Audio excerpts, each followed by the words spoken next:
বিয়ে জীবনের অন্যতম স্মরণীয় অধ্যায়, তাই এই বিশেষ দিনটিকে আলাদা করে তুলতে অনেকেই করেন ব্যতিক্রমী আয়োজন। তবে এবারে একটি বিয়ের অনুষ্ঠানে বর এমন কাণ্ড ঘটিয়েছেন যা দেখে অবাক হয়েছেন নেটিজেনরা। সামাজিক যোগাযোগ মাধ্যমে ভাইরাল হওয়া এক ভিডিওতে দেখা যায় বরবেশে সজ্জিত এক তরুণ কোনো গাড়ি বা ঘোড়া নয়, বরং একটি বুলডোজারের উপর বসে বিয়ের অনুষ্ঠানে প্রবেশ করছেন। তার সঙ্গে একই বুলডোজারে বসে আছেন পরিবারের সদস্য ও বন্ধুরাও। চারপাশে বাজছে বিয়ের গান, মুখে সবার আনন্দের হাসি। বুলডোজারটি যখন ধীরে ধীরে কনের বাড়িতে ঢুকছিল তখন বরকে ঘিরে ফুলের পাপড়ি ছিটাতে দেখা যায় স্বজনদের। পুরো পরিবেশটাই যেন রূপ নেয় উৎসবের মঞ্চে। বছর তিনেক আগে ঘটনাটি ঘটলেও নতুন করে ফের আলোচনা এসেছে ভারতের গুজরাট রাজ্যে ঘটে যাওয়া এই অদ্ভুত বিয়ের কাণ্ড।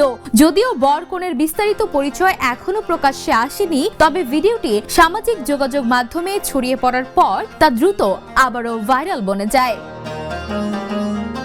এই ব্যতিক্রমী বিয়ের আয়োজন ঘিরে নেট দুনিয়ায় শুরু হয়েছে মিশ্র প্রতিক্রিয়া। কেউ কেউ বলছেন বিয়ের দিনে এমন স্টান্ট করার কোনো বাস্তব অর্থই নেই, আবার অনেকেই এটিকে অভিনব ও মজার উদ্যোগ হিসেবেও দেখেছেন। কেউ কেউ মন্তব্য করেছেন এমন কাণ্ড শুধু ভারতেই সম্ভব। তবে সব মিলিয়ে বুলডোজারে চড়ে বরের বিয়ের এন্ট্রি সামাজিক যোগাযোগ মাধ্যমে নতুন করে আলোচনার জন্ম দিয়েছে। Desk report, the news.